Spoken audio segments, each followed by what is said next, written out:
अहंकार अभिमान और अधिकार अहंकार को छाड़ी दे रे मां अभिमान को छाड़ी दे छोट उदाहरण देले बुझी पारिबे बाप घर सहित झियो घर तिक्तता हैला आ हठात कोनोसी कारणवशत सेठी ज्वाई को ज्वाई कहि देले तो बाप घर सहित मोर कोनोसी संपर्क नाही आ मां आपणकर स्वामी कहि देले से झियो घर सहित कोनोसी संपर्क नाही 2 वर्ष परे फांका रास्ता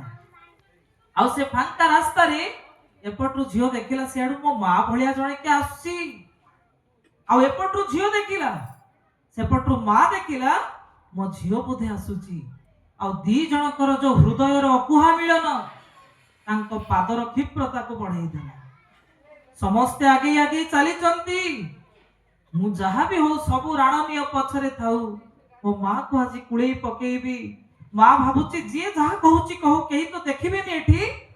आ बाटरे जाउची मु जन्म करितिबा अंत फाडी जन्म देइतिबा मो छुआटा को आज कुळेई नेबी ए मां बहुत उत्कंठा सहित पाखी आसिले पाख होचंती दिए दी जनकर पाखा पाखी हिच दिए ताको अनेई देइची सिए याको अनेई देइची हठात जियो भीतर सृष्टि हैला मु काहे कि ता सहित आगो कथा से मते जन्म देइची मो मां से कथा होनी आ हठात मां मन भीतर आसी गला मु त मां पा मु मां अरे मु ताको सृष्टि करिची मु काहे ता आगे मुंडो नुइबी मु काहे ता सहित कथा हबी से मो सहित कथा दी जनक भीतर जो दुर्बार इच्छा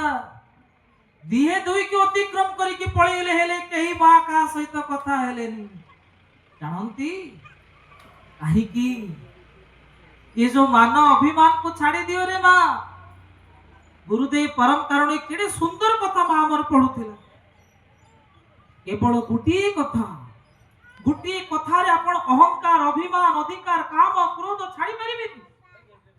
आपण को भीतर थिबो ए मन तार स्वरूप शांत आ जते बेले मां तन्मात्रा सहित मिसुची रूप रस गंध शब्द स्पर्श सहित मिसुची ना सेते बेले से कोन करूची आपण को विभ्रांत करूची छोट उदाहरण देले बुझिबे त ता पई कोन दरकार केवल भावना मां पढुतले भावना कथा ना पारिवारिक जीवन रे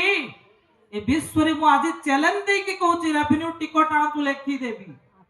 भावनार शक्ति एते जदि आपण भावमय हे जिवे शुभ भावना युक्त हे जिवे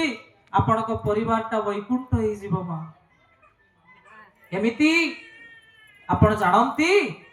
कोन ए रूप रस शब्द गंध स्पर्श ताको कहबा को तो समय नाही बहुत कथा आपण मेला को जाउचंती मा आ मेला गेट पाखरे बसी जे कि बेलून वाला जते बेले आपण गले खाली गोटे बाउंस पुता हेतिला आ किछि चोपा भलिया कागज तळे पडिची बेलून रो भीतर पवन पसी नाही मेला बुला हैला बुला सरीला मेला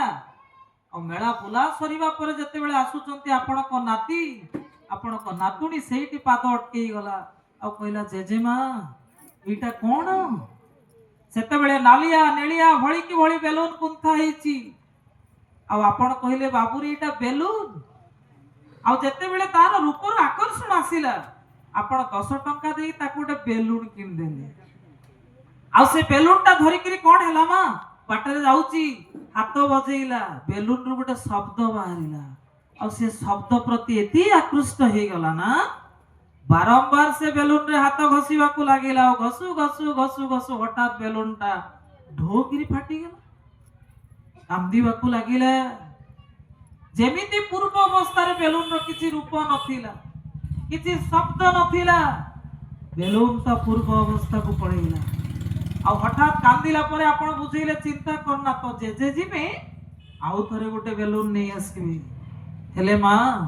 से कथा पर से संपूर्ण भूली गला काहे की ना ता आगरे रूप थिला ना ता आगरे शब्द हे बर परम प्रियात्मा आपण समस्त आजी ठरू ए दर्शन ए श्रवण ए स्पर्श पंच तन्मात्रा को गुटी सूत्र रे बांधीबे भावनार छुंक देबे ए भावनार शक्ति एते ଯୁଗାଚାର୍ଯ୍ୟ କମଳାକାନ୍ତ ପାଣିଗ୍ରାହୀଙ୍କ କଥା ମା ପଢୁଥିଲେ ଯେ ପ୍ରତି ମୁହୂର୍ତ୍ତରେ ତମେ ମୁଁ ସେଇ ପରମାତ୍ମା, ମୁଁ ସେଇ ପବିତ୍ର, ମୁଁ ସେଇ ଶୁଦ୍ଧ, ମୁଁ ଈଶ୍ୱର, ମୁଁ ଭଗବାନ। ଏ ମା